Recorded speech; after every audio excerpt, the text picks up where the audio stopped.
Bonsoir à tout le monde. C'est un grand plaisir d'être parmi vous ce soir. Quand Badr m'a contacté pour me dire est-ce que tu peux faire le keynote speak de clôture, la première réaction c'est de dire qu'est-ce que je vais venir moi parler ici après tant d'experts dans le domaine du développement informatique et après un programme aussi chargé avec des gens aussi compétents. Donc c'était ma première réaction. Il a tenu, il m'a dit ouais viens, l'expérience peut-être du technoparc et même ce que tu essayes de faire par ailleurs dans mes activités associatives ou politiques peuvent être d'un intérêt. Donc j'ai essayé de réfléchir à ce que j'allais vous dire aujourd'hui.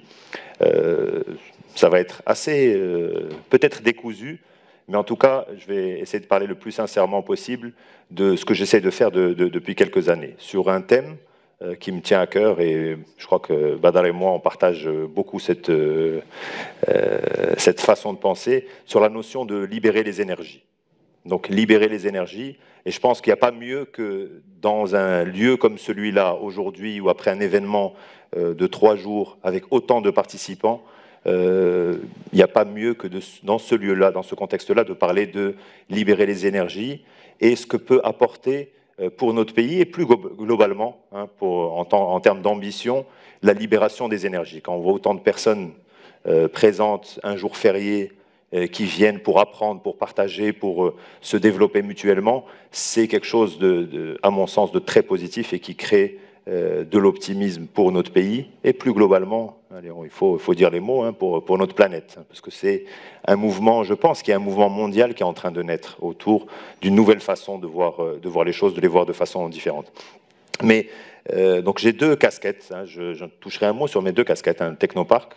J'ai vu beaucoup de visages que je connais, que je rencontre au Technoparc régulièrement, aussi bien des entrepreneurs, des start-upers que des membres de l'écosystème, des structures associatives qui sont basées au Technoparc et qui permettent à ce lieu d'être vivant, mais aussi sur ma casquette politique, parce que je suis pas schizophrène et j'essaye d'être cohérent entre les deux, et l'un nourrit l'autre, toujours dans ce thème-là qui est libérer les énergies. Mais avant ça, j'ai dit rapidement, c'est un jour férié aujourd'hui, c'est pas un jour comme les autres. En tout cas, quand on veut parler de libérer les énergies, on est le 18 novembre. 18 novembre, c'est l'indépendance du Maroc. Et on ne peut pas, lorsqu'on pense à libérer les énergies et on veut être optimiste pour le développement de notre pays, s'empêcher de penser à ce qu'a été le processus d'indépendance du Maroc. Et notamment, je ne vais pas être très long là-dessus, mais je vous invite, pour ceux qui connaissent que partiellement cette partie de notre histoire, à vous y intéresser plus, parce que c'était des jeunes, comme aujourd'hui, la majorité des gens sont jeunes ici, mais c'est en grande partie grâce à des jeunes Marocains qui, dans les années 1940, 20 ans, ont décidé de se prendre en main et d'avoir une ambition pour leur pays. Les plus jeunes, les noms vous les connaissez, c'est Mehdi Ben Barka, Abdelrahim Bouamid, ils avaient 20 ans, 21 ans quand ils ont signé le manifeste de l'indépendance. Donc c'est quelque chose d'assez extraordinaire si on revoit, et on ne se donne pas assez la peine dans notre pays de réfléchir à ce potentiel qui a existé chez nous. Si on se donnait cette peine, on n'aurait pas de complexe vis-à-vis d'un développement futur de notre pays, de qu'est-ce que le Maroc peut être dans 10 ans, dans 20 ans, dans 30 ans. C'est-à-dire que moi, par mes activités, aussi bien professionnelles que politiques, j'essaie beaucoup de réfléchir à ces périodes-là et différentes périodes de l'histoire de notre pays. Et très souvent, en lisant ça, je me dis on ne doit pas avoir de complexe.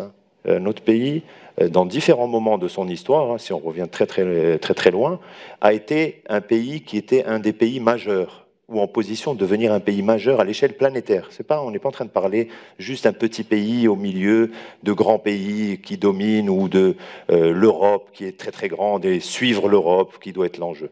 On peut, si on le veut et si on s'en donne les moyens, travailler à réfléchir et à expérimenter des choses pour, en l'espace d'une génération, donc nous j'espère avant la fin de notre vie, mais en tout cas pour la vie de nos enfants, que le Maroc soit un pays majeur où qui seraient enviés par d'autres pays, comme nous, aujourd'hui, malheureusement, nous envions d'autres pays pour leur bien-être et leur niveau de vie.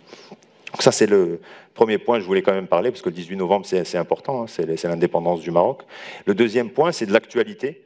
et je suis touché, donc j'ai envie d'en parler. C'est le premier speech que je fais depuis une semaine, depuis qu'il y a eu ces attentats à Paris, qui m'ont beaucoup touché. Alors, ça paraît égoïste peut-être, mais je ne pouvais pas, en tant qu'acteur politique, me passer d'un moment et de partager avec vous quelque chose qui m'a choqué, qui fait écho à beaucoup d'attentats dans le monde. Hein. Le terrorisme touche énormément de pays et de régions, et d'abord les pays du Sud. Le Nigeria, pas très longtemps Beyrouth au Liban, mais beaucoup de gens sont touchés par le terrorisme, par l'extrémisme religieux, qui est finalement le contraire de cette notion de libérer les énergies. C'est vraiment, s'il y a la raison majeure de l'existence de ce terrorisme et de l'extrémisme religieux à travers le monde, vient de cette frustration de peuples, et notamment d'une jeunesse qui est frustrée parce qu'elle vit dans des environnements où on ne lui permet pas d'avoir un espoir. Donc, devant un manque d'espoir d'un avenir meilleur chez soi, avec ses semblables, avec sa famille, avec ses amis, eh ben, beaucoup de gens, malheureusement, se lancent dans cet extrémisme-là et vont jusqu'au pire, jusqu'à essayer de détruire un maximum de vies humaines. Donc, c'est important d'y réfléchir, notamment quand on est d'avoir en perspective la chance potentielle qu'on a lorsqu'on a l'opportunité d'espérer ou de partager un moment comme le vôtre de 3 jours. Ça vous paraît très déconnecté de cette politique internationale, mais pas tant que ça. Parce que dans la plupart des pays du Sud, il n'y a pas ce genre de choses. Il n'y a pas. Avoir une association qui peut travailler, qui peut organiser, discuter sur un thème d'intérêt commun, qu'il soit technologique, qu'il soit culturel, qu'il soit scientifique ou quoi que ce soit, c'est quelque chose qui n'existe pas. Donc quand on a cette chance-là, il faut la mettre en perspective et dire, si c'est positif, ces 3 jours étaient très positifs pour vous, il faudrait capitaliser dessus pour qu'elle soit dupliquée dans énormément de domaines dans notre pays. Et là, notre pays, nous, on n'est pas encore la panacée, hein, on n'est pas la Scandinavie. Hein. Il y a beaucoup d'associations dans le domaine culturel, dans le domaine social, qui ne peuvent pas faire ce genre d'événements. Donc, avoir en tête que cette marge de liberté qui est créée aujourd'hui pour l'entrepreneuriat et qui porte ses fruits, parce qu'on voit beaucoup de jeunes, vous parmi vous, qui vous êtes enrichis en 3 jours, ne serait-ce qu'en vous rencontrant, en apprenant des choses. Vous imaginez si c'était généralisé à tous les secteurs de notre pays. Ça serait quelque chose d'énormément créateur de richesse humaine et aussi de richesse économique. Parce que s'il y a une chose qui est apparue, qui a permis aux pays occidentaux de se développer, et je reviendrai quand je parlerai du volet politique, de mon action politique, c'est la meilleure chose qui a pu leur arriver, c'est justement à un moment donné de décider d'un mode de gouvernance, la démocratie, hein, c'est le mot, qui permet aux uns et aux autres d'être libres de s'organiser, libres de faire une association, de discuter, d'organiser des événements sans avoir à un moment donné à rentrer dans un moule, à ce qu'on vous dise « eh bien vous faites ça, il faut que ça serve un intérêt particulier ». Non, c'est l'intelligence collective, c'est elle qui crée de l'intelligence globale pour un pays. Donc ça, je tenais, et je le mets dans ce contexte-là. Moi, si je suis vraiment très fier de venir participer avec vous ici à cet événement, c'est aussi ça, parce que les fondateurs de Devox, qui étaient J-Maghreb avant, mais aussi d'autres, hein, je vois Naoufel ici de Startup Maroc, Réseau Entreprendre Maroc, un certain nombre d'associations qui existent et qui étaient présentes aujourd'hui, Startup Your Life, sont des vecteurs de développement de notre pays, mais pas que de développement économique au sens créer une entreprise, créer de la richesse, de développement sociétal, d'ouvrir les esprits, de créer de l'espoir pour un autre Maroc. En fait, c'est ça la question. Le technoparc, je pensais au début quasiment pas en parler, mais j'ai vu finalement assez peu de visages que je connaissais qui travaillent au technoparc. Donc, à la dernière minute, je me suis dit, je vais quand même vous parler du technoparc un petit peu, parce que je pense que c'est modestement une expérience originale au Maroc sur le thème de libérer les énergies. Il y a un petit film, il dure 3 minutes, et je reprendrai la parole après. Il décrit bien ce que c'est que le technoparc aujourd'hui, idéalisé un petit peu, vous allez voir les personnages du film, mais pas tant que ça. On a des gens comme Nabil, que vous allez voir, le personnage du petit film. On en a, et on en a pas mal au Maroc. Si vous pouvez lancer la vidéo, merci.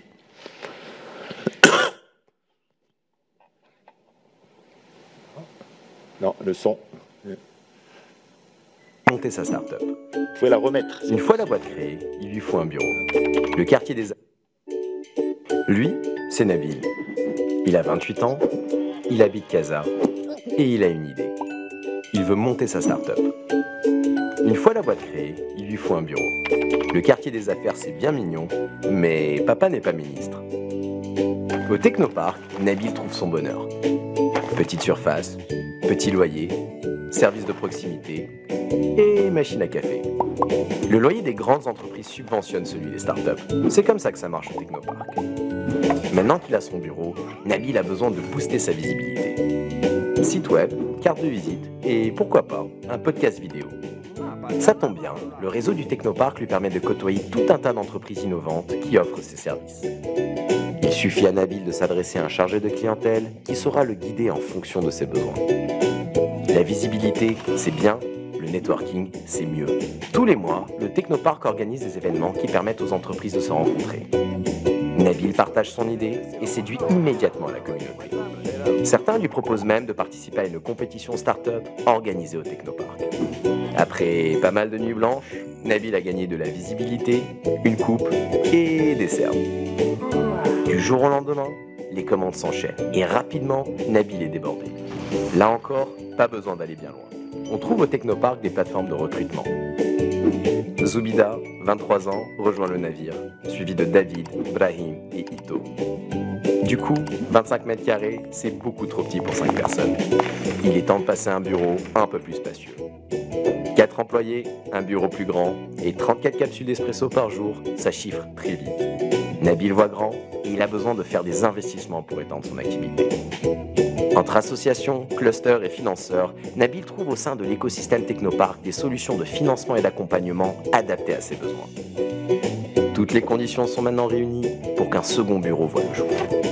Lever des fonds, c'est bien. Miser sur le capital humain, c'est mieux. Le Technopark organise des formations gratuites pour toute sa communauté. Prise de parole en public, management à l'ère du numérique, gestion de projet. Zoubida, curieuse et ambitieuse, se rend à toutes ces formations. Ses collègues, eux, préfèrent bénéficier d'autres avantages à travers les conventions signées par le Technopark. Comme par exemple faire du sport dans une salle conventionnée ou se rendre à un concert au bouteille. 5 ans se sont écoulés et la petite start-up est devenue une belle PME. Des opportunités dans d'autres villes se présentent et il est temps de laisser la place à une autre start-up. Mais tous ne suivront pas. Zoubida a une idée et la suite, vous la connaissez.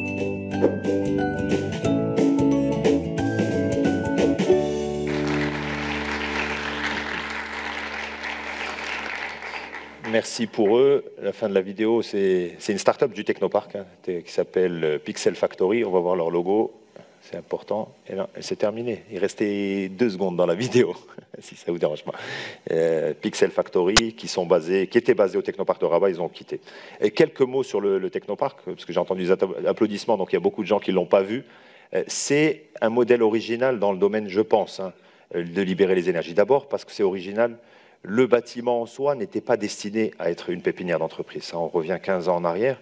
Ça devait être la douane marocaine. C'était la douane, le bâtiment, ça devait être l'administration des douanes. Tous ceux qui sont marocains ici se baladent dans nos villes, on voit des très gros bâtiments qui sont des administrations. Ben, ça allait être un bâtiment comme ça, une grosse administration. Et il y a eu quelque chose à un moment donné. La douane, au lieu de rester à Casablanca, est allée à Rabat. Et ce bâtiment est resté vide. Et là, comme de temps en temps, je dis bien de temps en temps parce que j'aimerais qu'il y en ait plus. Il y a eu une bonne décision vers 99-2000, une décision politique parce qu'il y avait un gouvernement qui avait envie de faire des choses, expérimenter. Il y avait le patronat, la CGEM, qui était intéressé. Et il y avait un monsieur, il faut le citer, monsieur Monsdar, directeur général des douanes, qui adorait l'informatique, qui était un passionné d'informatique. Je pense que s'il était encore vivant, il ferait partie des gens à venir ici. Et donc il a dit, tiens, on le fait. Et donc ça, c'est la première originalité. Et pour avoir tourné dans pas mal de pays dans le monde, je n'ai pas vu ce genre de choses. Des bâtiments qui étaient construits pour être une grande administration et qu'on transforme en pépinière d'entreprise. Ça, c'est la première originalité. La deuxième, c'est le business model. Ce n'est pas comme la plupart des incubateurs où aujourd'hui le mot est utilisé d'accélérateur, ce n'est pas un projet purement public et ce n'est pas un projet purement privé. C'est un partenariat public-privé où l'État n'a pas mis d'argent, a apporté le droit au bail sur le bâtiment, et des banques marocaines ont mis un tout petit peu d'argent pour la taille de ces banques, avec comme idée d'aider au développement d'un secteur. Et dans ce business model, on a continué, il existe depuis 17 ans, il fonctionne, c'est une entreprise de droit privé, donc qui, en théorie, devrait vouloir faire des profits, mais ce qui se passe, c'est que les profits qu'on fait, on les réinvestit, et on subventionne des petites startups en leur faisant payer un tarif très très bas, et plus l'entreprise vieillit au technoparc, plus elle paye cher. Ça paraît simple, hein, écrit comme ça, mais c'est un modèle assez original et qui va à contre-courant avec la définition même du libéralisme. Parce que plus vous êtes grand dans un système purement libéral, plus vous avez un pouvoir de négociation. Quand vous êtes grand, ben voilà, vous disiez, ben moi j'ai une grande superficie, je peux négocier. Nous, on fonctionne inversement, en disant les petites boîtes ne payent pas cher, les grandes boîtes payent un tarif, pas trop cher, hein, payent un tarif de marché.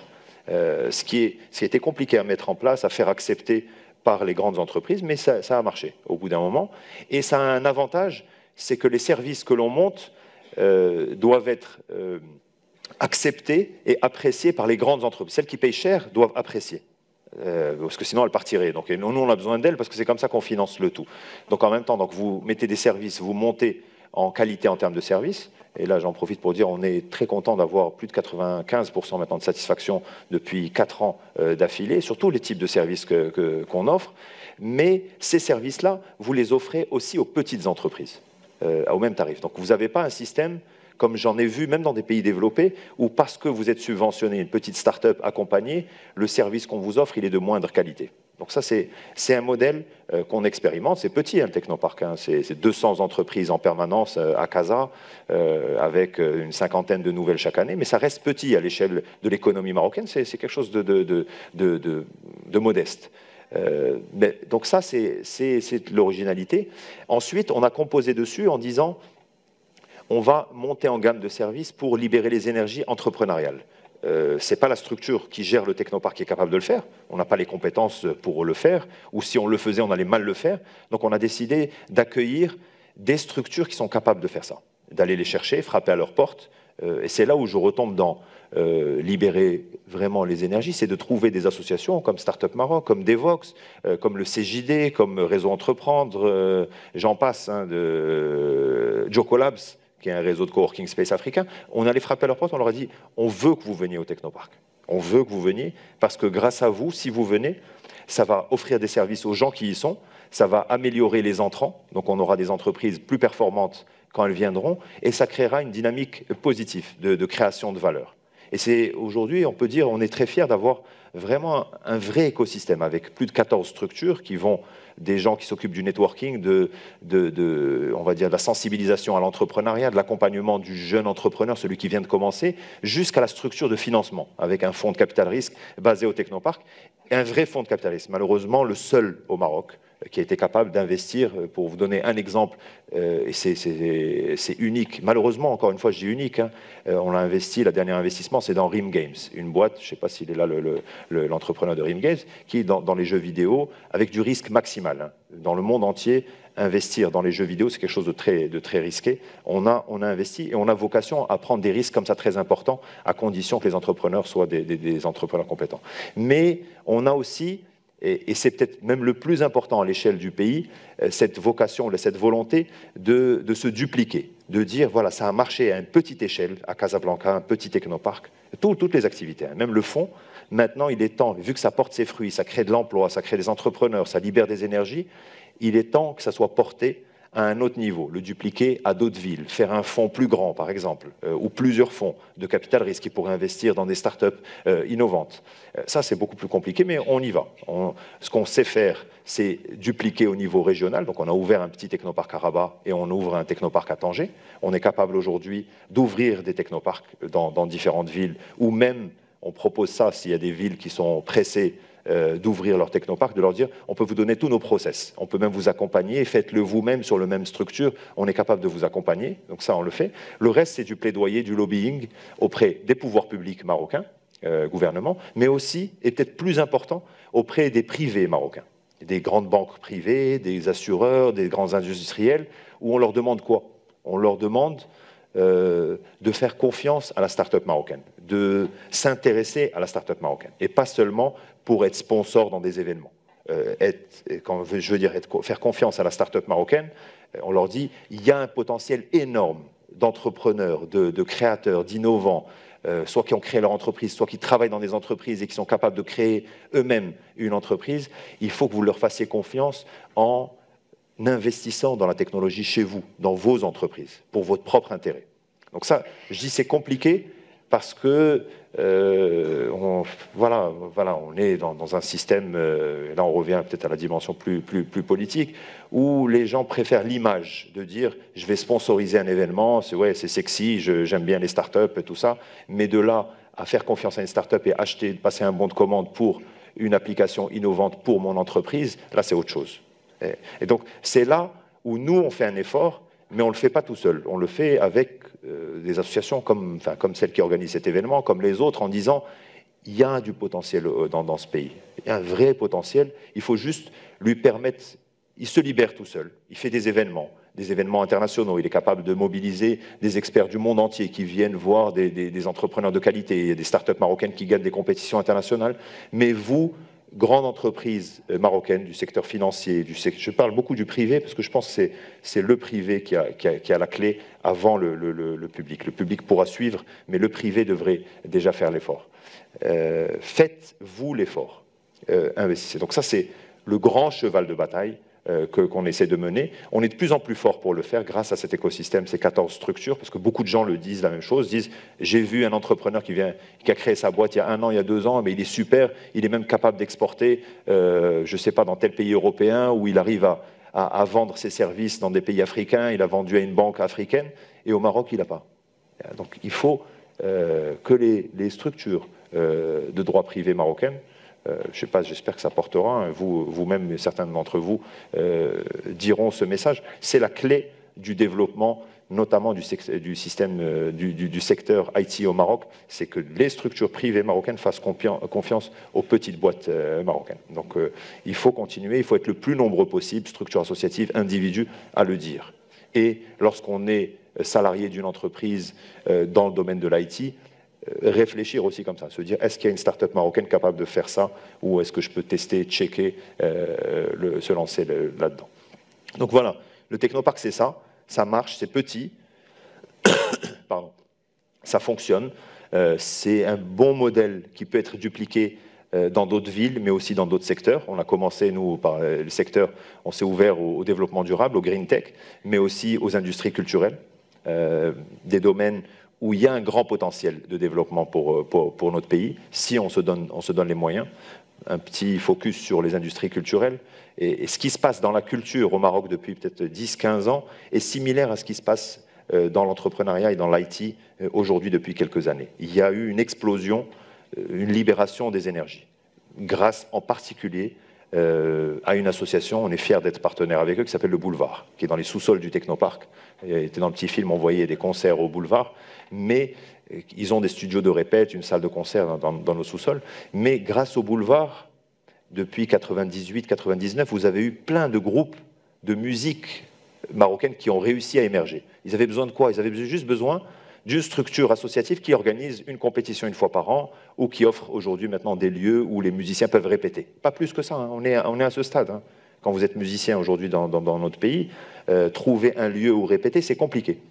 Répéter chez soi, ça fait du bruit, ça dérange la famille, les voisins. Donc trouver juste un lieu comme ça, on en est là. Le Boulevard fait ça, et le fait très bien, ce qui permet à un certain nombre de musiciens aujourd'hui marocains de s'exporter, de jouer dans un certain nombre de festivals, qu'ils soient africains ou européens ou américains, et rayonner culturellement.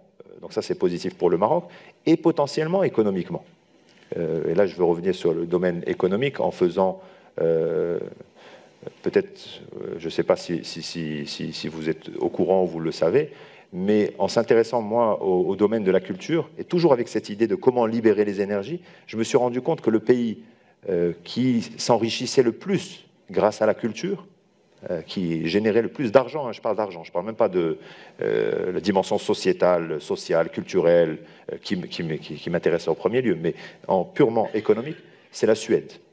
Depuis 40 ans, les Suédois, ils ont décidé de mettre le paquet sur la culture, pour plein de raisons. Ils ont eu comme conséquence, c'est que la plupart des Suédois, à partir de l'âge de 4 ans, 5 ans, font de la musique et font de la musique. Mais aujourd'hui, vous avez de la musique suédoise partout. Vous vous en rendez pas compte, mais vous rentrez dans un hôtel, la musique qui passe dans l'ascenseur, il y a peut-être une chance sur 6, une chance sur 7 qu'elle a été jouée, enregistrée en Suède. Et économiquement, elle a porté ses fruits. Donc c'est pour vous dire que des choix qui ont été faits, ça on remonte, c'est des choix qui ont été faits dans les années 70.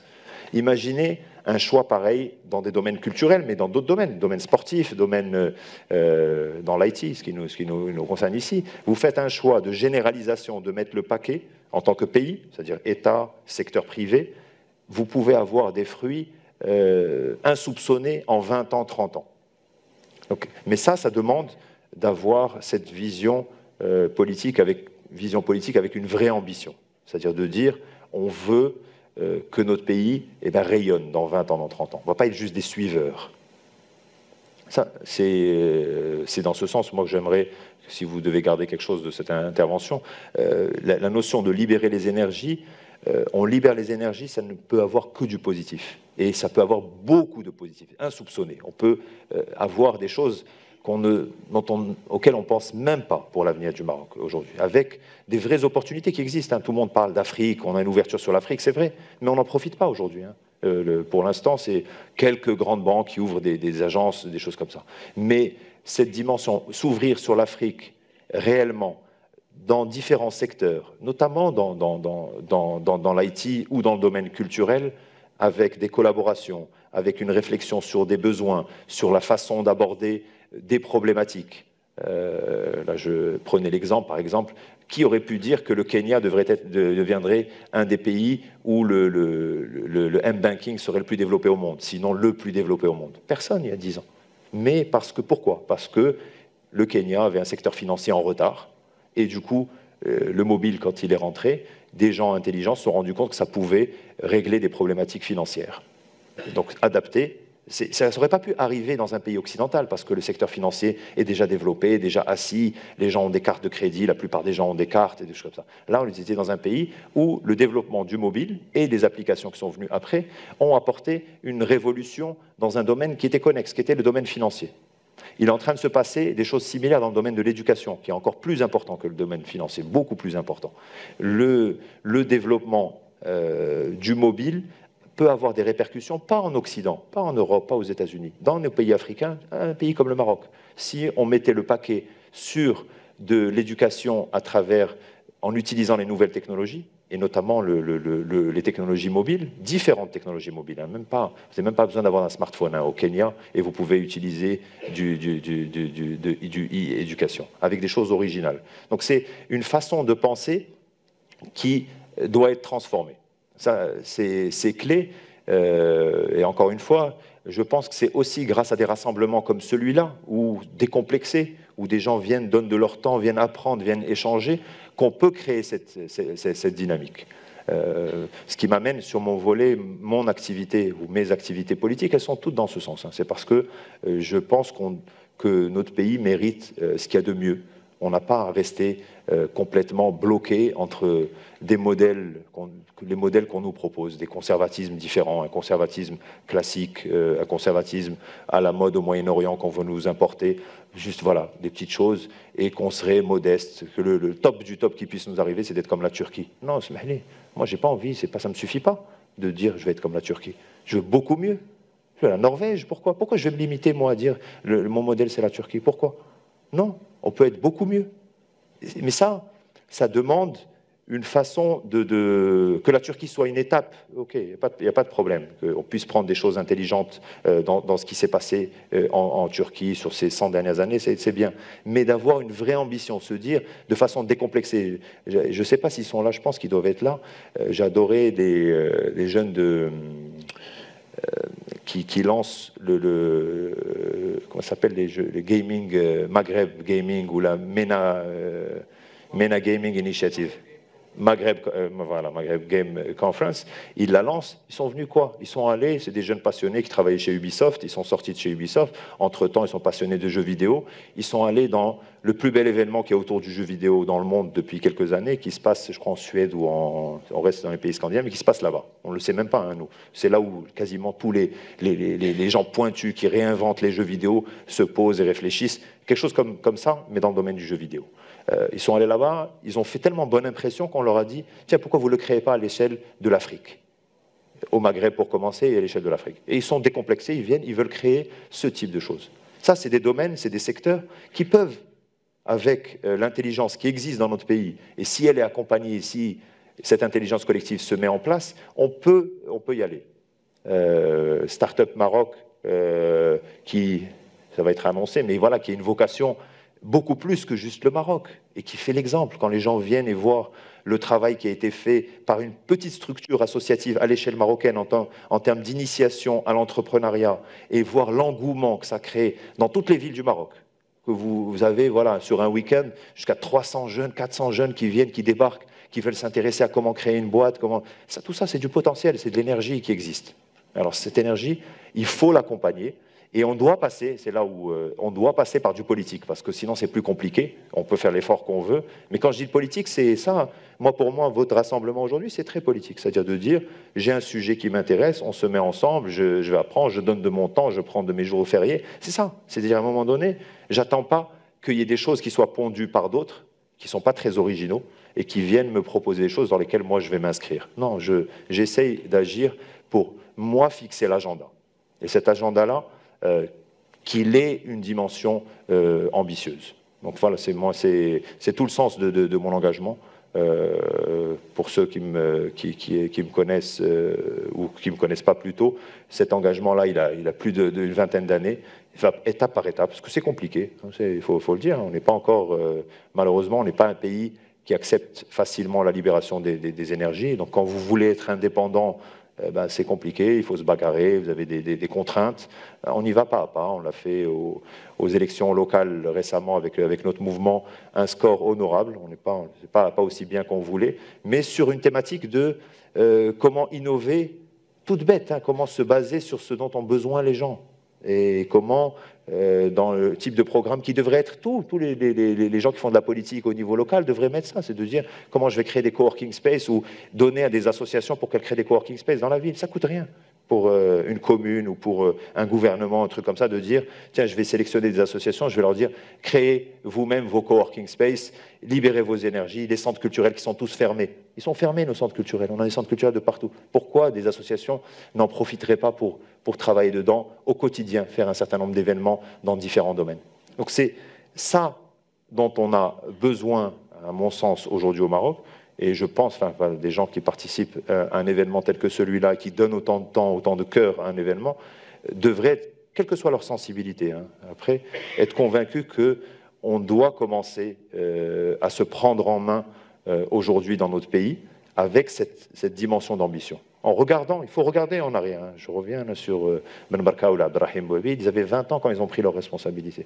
Aujourd'hui, on a les capacités au Maroc dans les différentes associations culturelles, entrepreneuriales, politiques. Le 20 février, c'était il y a à peine quelques années. C'est des milliers, quelques dizaines de milliers de jeunes qui sont sortis et qui ont dit on veut un Maroc meilleur, de manière pacifique, mais un Maroc où on est respecté en tant que citoyen. On est des citoyens. On n'a pas à être des sous-citoyens à suivre et à ne servir qu'à applaudir. On peut dire notre avis. C'est en commençant comme ça, c'est en réfléchissant, en donnant son avis, dire oui quand on est d'accord, dire non quand on n'est pas d'accord, qu'on se développe. Et s'il y a quelque chose dans le modèle qui doit être construit politique dans nos pays, je ne parle pas que du Maroc, des pays du Sud, l'Afrique c'est l'avenir, le 21e siècle, tout le monde sait que c'est l'Afrique. Comme on disait il y a 50 ans, il y a 60 ans, l'avenir c'est la Chine. Aujourd'hui, tout le monde, tous les gens sensés disent l'avenir de l'humanité, c'est sur les 100 prochaines années, c'est l'Afrique. Si on veut réussir sur ce continent-là, et le Maroc peut être un des pôles de ce continent-là, c'est en prenant des Occidentaux, il ne faut pas avoir peur, il faut prendre ce qui est bien de chez eux. Il faut prendre la démocratie. Rien qui a été fait de mieux en 300 ans. on va dire même en 2000 ans, la démocratie, ce qui permet justement de libérer ces énergies. Ce n'est pas parfait, la démocratie, mais c'est le moins pire des systèmes. C'est Churchill qui le disait. C'est un système qui permet de créer, à travers du débat contradictoire, le consensus dont on a besoin pour avancer. Donc ça, il faut le prendre. Maintenant, dans le domaine économique, non, il ne faut pas tout prendre. Au contraire, enfin, moi, en tout cas, c'est mon avis. Je pense que le monde va mal, en grande partie à cause d'un libéralisme effréné, d'un capitalisme complètement sauvage, qui est une des sources même de ce qu'on voit, de l'extrémisme. Cet individualisme, les gens complètement renfermés sur eux-mêmes et qui ne pensent plus qu'à leurs petits individus et écraser l'autre. Et le seul objectif, c'est un enrichissement individuel. Non, il faut repenser la façon de fonctionner les uns avec les autres, de commercer, de collaborer. Et là, ce qui se passe, ça vous paraît peut-être déconnecté de ce que vous vivez, mais moi je pense que ce n'est pas déconnecté. Ces initiatives comme ça, ces rencontres, ces associations qui se créent, qui commencent à réfléchir à de nouveaux modes de collaboration, de nouveaux modes de contribution au développement, c'est quelque chose de nouveau qui est en train de s'inventer.